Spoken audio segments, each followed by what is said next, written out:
భగవంతుడిపై ఆధ్యాత్మిక దృష్టితో భారం వేసి మనం ప్రయత్నం చేయాలి. ఎందుకంటే ప్రకృతి ఒక్కొక్కసారి మనం పరీక్షిస్తుంటుంది. సకాలంలో వర్షాలు పడకపోవచ్చు, సకాలంలో మనకు ఆ పంటలకు కావలసినటువంటి సదుపాయం ఆ ఋతువులు ఏర్పడకపోవచ్చు. ఏదో ఒక సమస్య ఏదో ఒక విషయంలో రైతుకి ఏర్పడుతూనే ఉంటుంది.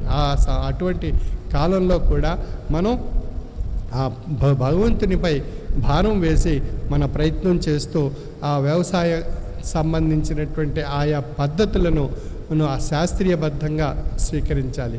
వర్షం పడలేదనుకోండి, మనం దాని గురించి ఏ విధంగా ఆ వర్షాభావం వచ్చినప్పుడు ఏ విధంగా నివారించుకోవచ్చు అనేటువంటి అనేక విషయాలు మన శాస్త్రవేత్తలు మన మధ్యాహ్నం సమయంలో తెలియజేస్తారు. నీటి పొదుపు గురించి, నీటి సదుపాయాల గురించి, నీటిని ఏ విధంగా వాడుకోవాలి, నీటిని ఏ విధంగా ఆ యొక్క ఫలాలు పొందడానికి కావలసినటువంటి ప్రయత్నానికి ఏ విధంగా ఉపయోగించుకోవచ్చు అనేటువంటి అనేక అంశాలు చెప్తారు.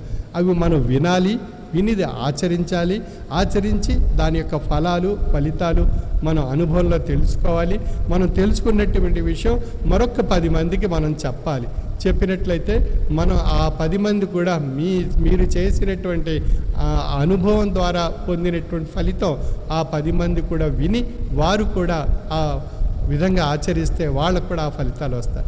ఆ విధంగా ఒకరు 10 మంది అవుతారు, 10 మంది 100 మంది అవుతారు, 100 1000 అవుతారు.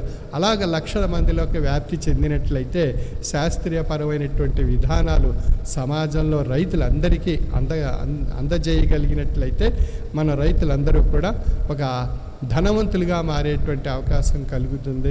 అటువంటి రైతులు ఒక ఉన్నతమైనటువంటి శిఖరాలకు చేరటానికి ఆధ్యాత్మిక పరంగా ఈ యొక్క ఏరువాక పౌర్ణమి సందర్భంగా ఈ యొక్క చక్కని ఆహ్లాదకరమైనటువంటి ఈ పీఠ ఆధ్యాత్మిక వనంలో, ఆధ్యాత్మిక క్షేత్రంలో మనం ఈ సదస్సు ఏర్పాటు చేసుకున్నాం.